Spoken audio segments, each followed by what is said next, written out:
Welcome back to On the Road with Iona, and this is a really cool video where we're talking all things the new Titleist GT Driver. We're here at beautiful Dumbarnie Links. We've been doing a Chasing the Red, and we're on the East Neuk of Fife in Scotland, my home, following on from the Women's Open, and this has to be one of the most beautiful driving ranges in the world, so it's a pretty good place to crack the big dog out and see what the new GT has in store, and to tell you a little bit about how I've set it up and what I'm experiencing in this new bit of fantastic kit.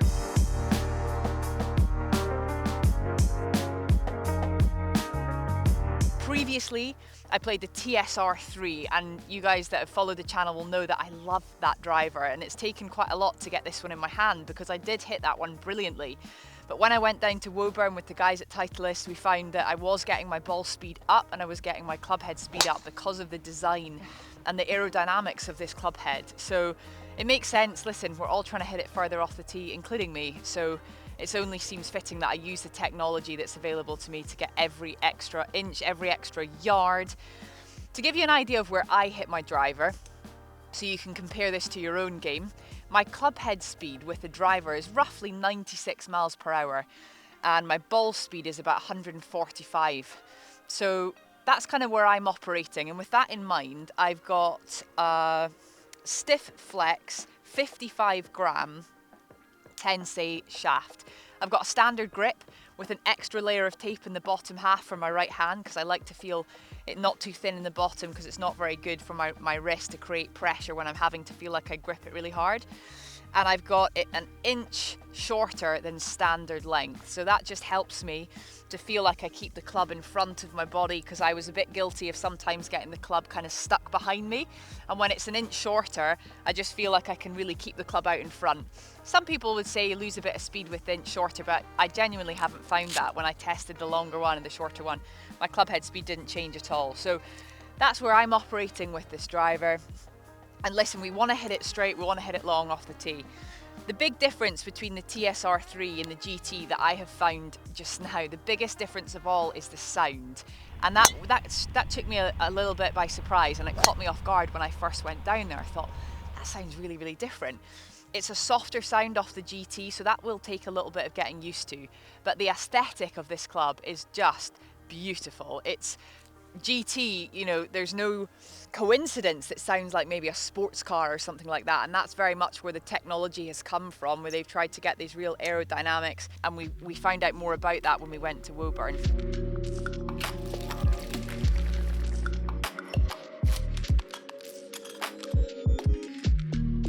So because of the aerodynamic chase, you're trying to smooth everything out. so if you think about aerodynamics and the way that it works, you're obviously trying to lift the back end of the driver almost like a boat, right? So it's trying to lift, but where we had all the weight here, you couldn't do that because there was a lot of weight back, so we had to repurpose where that went. Right. Still works in the same way that we're looking for more mass behind center, like where your strike location tends to be, but it just allowed us to create this better shaping for aerodynamics and then redistribute the weight as to where we wanted it to. Interesting. Let's take a little look at this. You can see on the TSR3, the back here, you would move the weight up and down. It's all been kind of internalized now to optimize that aerodynamic. Yeah, so anytime you've got, from an aerodynamic perspective, you've got gaps like this, you will get air moving into those pockets, which will create drag, so it can slow the driver down. So that's why that's all been housed and cleaned off. We don't really want any of that. But the key one for you there is, if you look at the bottom end of them, see if you can get them there. Yeah. They will sit slightly different to the ground. Right. It's a bit more rounded in its size, and the bottom that flattens off a bit more here and has got a different shape here to the top end there. Yeah, it's a bit more balloon-like, I was saying. I love the balloon. I'm not sure that's the correct term, but it's a bit more like it's rounded, round. Yeah. That's the material that we created. Oh my word. That is. What does that feel like? Nothing. It's so light. But it feels. You ready? Stable. Yeah. What does it sound like? I don't know. Wow. You didn't expect that, did you? No. My gosh, it's so light. So the structure, this is basically what we've done, you see. So. Right. And what that allows us to do, because like you said, it's a third, car. so it's like a third of the weight, So by doing that, we can create the aerodynamic shape without pulling the weight back and up, which then creates lower launch, higher spin. Right. So in order to keep the launch conditions and spin conditions in the way we want it to, you take this out, you keep the weight down, what we call our split mass technology. So we shift the weight forward, emulate kind of the hosel setting there, so the weight you would have in the hosel. Again, helps with aerodynamics. But we can also put weight back. So from an MOI point of view, we still utilize weight to create MOI features while keeping weight low and forward, high launch, lower spinning. Amazing. So and then the key one is, obviously this looks very different to the finished driver. It's bonded in the way that we wrap it, because again, if we were just to cut that top part out there and just place it on top, the weight that you would save in that structure there, you would lose when you had to bond it. Right. So we've wrapped it so that we can bond it lower, keeping the weight low, keeping the CG low, keeping the spin rates where we want it to be. And then every driver, as you'd notice, you haven't noticed that it's got a line or any cutout. Every driver is hand filled and finished before sprayed. Wow. So that it still looks like a Titleist driver. So that's the key, right? Yeah. Whatever we do to it still has to look, sound and feel like a Titleist driver. Yeah.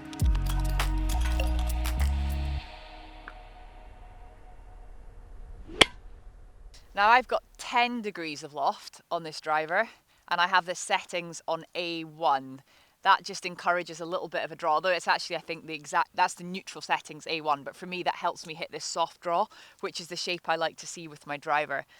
I don't want it going too high, and the best news about this new GT driver is the spin is slightly lower, which means into the wind I've got a shot that penetrates, whereas my TSR, the way it was set up, it was a little bit spinny, and I sometimes didn't quite get all the distance if I was going into the wind. So all in all, I'm really excited to have this new bit of kit in the bag, and I'm going to clip a few now for you and tell you what I'm working on and what I'm feeling with my driver at the moment. So I'm always using an alignment stick when I'm on the range. That's what you'll see a lot of the pros using. You know, we've got our hickory alignment sticks. If you want to get any, then you can, using the link, just to help me with it, you know, making sure my aim at the very least is on point. So I'm just hitting some down here at Dumbarnie. And so much of the driver is about the tempo in the swing.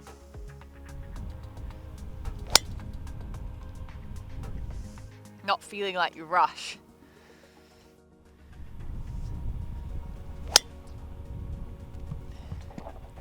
Now I've got a little bit of a left to right breeze here coming off the sea, so seeing little fades here at the moment, but I'm okay with that so long as I know the wind's in play.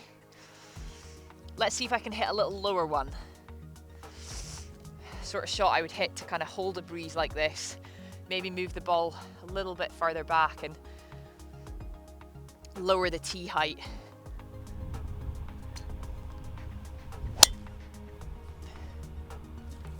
That's lovely.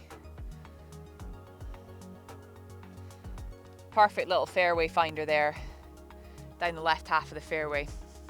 It's coming out beautifully out of this driver, so I've got to say, it does feel like it moves really nicely through space, you know, it feels quick. Let's hit another one of those low balls.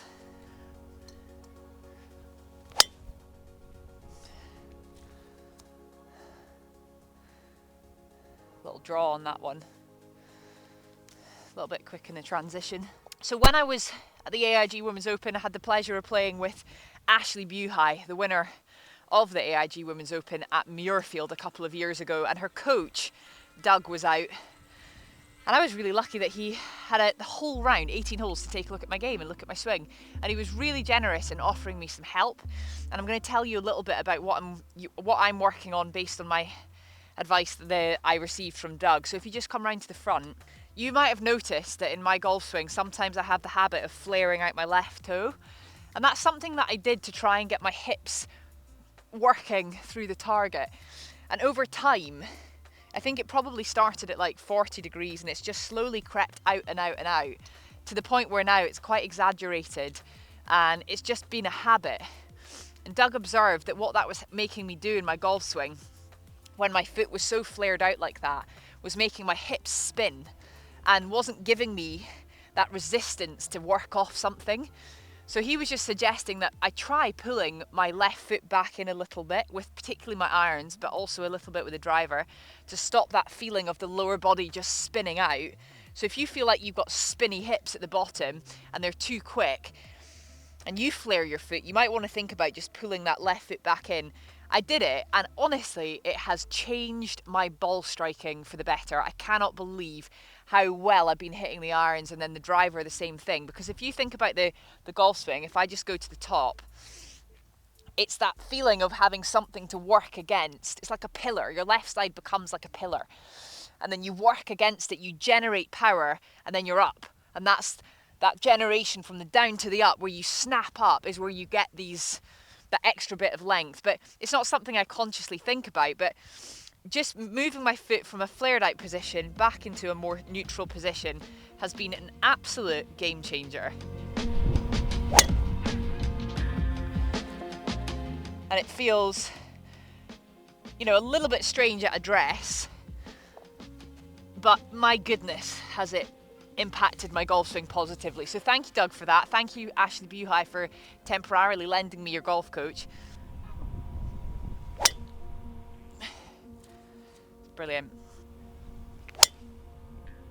Pulling this left foot in is definitely something I'm going to be working on in the next few weeks in my game, from every aspect of it, driving right down to the wedges. Being at the AIG Women's Open was so inspiring, and watching the way the ladies hit the driver, because, you know, a lot of people say, oh, my game relates a lot more to the ladies. A lot of male golfers say that, and I totally understand that comment. They are so good at golf. It is ridiculous. Those conditions that they were just playing in the last 4 days were some of the toughest golfing conditions I've seen ever. 4, 5 club wind, 40-mile-an-hour gusts, and the way they were able to handle their ball flight, bringing it down, you know, little draws that held the left to right wind, and then vice versa. They are so good at golf, but I understand what people often mean when they say, my game relates to them, is in terms of the club head speed. You know, you see club head speeds on the LPGA ranging from 85 miles per hour to 110 miles per hour, but it's the way they use rhythm and tempo and timing in their golf swing to maximize what they have. There's so much you can learn about not feeling like we do get obsessed with power and distance and everything like that, but also just using what we have, making sure we have good timing and rhythm. You don't have to force anything, because technology these days is so good that that ball is going to go flying down the fairway so long as you hit it out the middle. That's the draw. So I would urge you to watch ladies' golf swings, to watch more of the LPGA, to watch the LET golf, and if you can, go to a live event to actually see it up close, because you'll be in awe. You'll be amazed at how well they golf their ball around, and there's so much that we can learn from them. There's so much I have learned from the last few days watching and commentating, and it's so inspiring. It really is. Sometimes we can get down on ourselves and go, you know, I don't feel very good because I only drive it 230 off the tee, or I only drive it 260 off the tee. That's great. That's amazing. It's more than great. And these girls just proved that last week at the AIG Women's Open, shooting the lights out in some of the toughest conditions I've ever seen. So here's to working with what we've got. Here's to playing within ourselves, to good timing, good tempo, and good golf.